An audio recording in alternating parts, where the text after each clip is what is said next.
Ladies and gentlemen, I now want to talk to you about strong economic growth across New Zealand.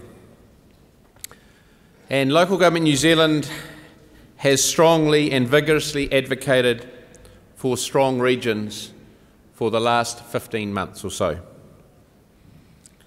We are not battling for provincial New Zealand or urban New Zealand.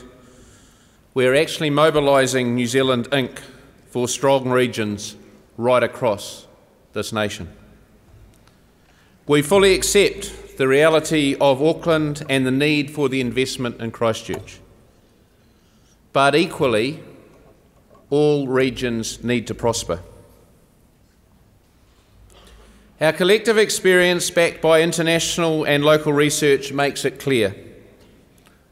There is a fundamental and direct link between regional development, national prosperity and social well-being. If New Zealand's are doing well, if the New Zealand regions are doing well, so is New Zealand. Regional economies matter by themselves and collectively. Nearly 40% of New Zealand's total GDP is located in our regions.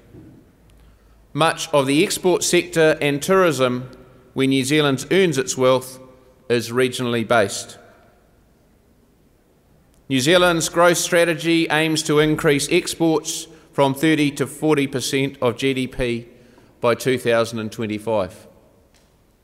Minister, that is something that I imagine everybody in this room would support. Over the next decade, it is a strategic priority for New Zealand's regions to lift economic growth. And that means investment in all our regions and all our people. It is an economic and social mistake to operate a two-tier economy and support it with decisions that fail to promote strong regions across New Zealand. Most regions should not struggle to survive while a few thrive. Infrastructure should not be concentrated in a few locations, crowding out investment in other regions. Population growth equally should not be concentrated in one or two regions while others stagnate. These are all arguments and conversations we are well familiar with.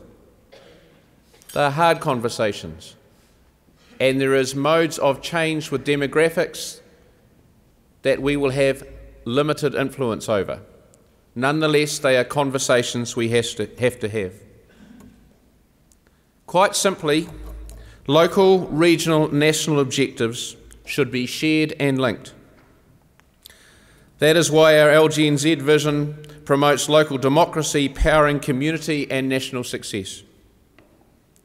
One of our major strategic policy priorities is for a shared national approach to regional development and growth across New Zealand. Regional growth across all of New Zealand is one of our recently agreed priorities with central government, which we discussed on Sunday evening. And as you'll all be aware, Local Government New Zealand's Performance Uplift Program enables stronger regions and representation across New Zealand. Local government, like central government, has a huge role to play in achieving strong regions. It is an imperative for our regions and for our national and social and economic success. Ladies and gentlemen, what brings me to this speech and this commentary is really around the work we've commissioned by International Strategic Advisors Castalia, which is underway right now and was formed on the basis of the closure of some of the air links to parts of New Zealand by Air New Zealand. We asked them to inquire into the importance of regions, the role of transport, and how transport decision-making helps or hinders those same regions. This report, which will be released next month, has some important implications for New Zealand's economic outcomes and social connectivity. Firstly, a fit-for-purpose transport network is essential for economic growth and social cohesion. I think we all get that. A regular, reliable transport service requires good road linkages, a suitable rail network, an airline that services regional hubs and ports that connect local communities and producers to markets in other locations. The reality is that a transport network must be driven by a vision of efficiency and future regional, social and economic development. It must meet the needs of the communities it serves, with strong links between transport modes to enable social connection between other areas of New Zealand. Regional transport decision-making should be linked to a consistent criteria across regions and across transport modes. The current reality is that different modes of transport have different policy drivers. For example, commercial decisions for air, central local government policy for roads, and combined commercial and government policy for ports all add to a slightly confusing mix of objectives. The failure to integrate policy and decision-making, in our view, is not serving regions and the national interests as best as it could. All of these decisions should be joined up to a national and regional economic and social objective strategy. As we know, and as you've heard me say many times over this conference, the demographics of New Zealand are changing. As we seek to lift exports to 40% of GDP, we'll need different ways of thinking and different ways of doing things. That will require hard decisions. It will require intermodal decisions. It will require people to think outside the square and where we need to be in the next 10, 20 or 30 years. And some of the parochialism around ports, airports, road links, rail hubs will actually have to be traded off about what is the net most effective thing we need to do as a nation. On all counts, current transport policy is fragmented in our view.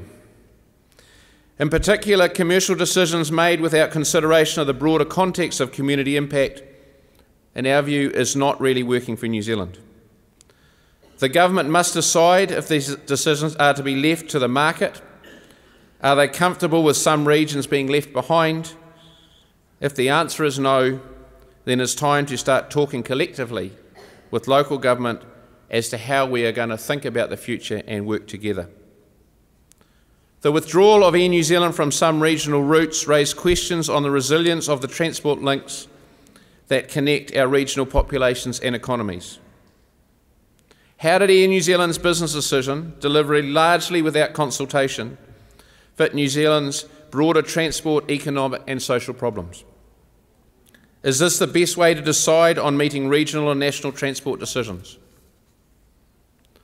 We cannot decide to remove a transport route or mode, whether rail or air, without understanding and discussing the consequences of that. Communities likewise deserve to get the best possible value from rates and fares they pay across transport modes. This requires services that best connect our communities and support our regional economies. It requires integrated and forward-thinking transport policy, supporting economic and social objectives, and it also requires local input to national decisions on transport policy and decision-making. Ladies and gentlemen, Minister, in conclusion, the Castalia study shows that a highly performing local government sector is vital to help develop and deliver strong regions across New Zealand. This is as true of transport as it is of other policy areas. Our priorities for strong regions are clear and evidence-based. Without strong regions, some regions and many people will fail to reach their potential.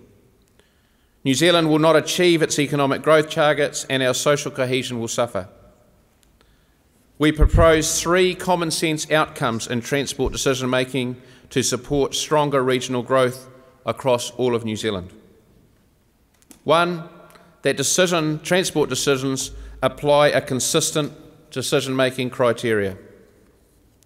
2, that local communities communicate with regional leaders to highlight priorities and impacts to commercial decision makers such as Air New Zealand. 3, we ask the government to work with us to address the current agglomeration impacts that are occurring across New Zealand.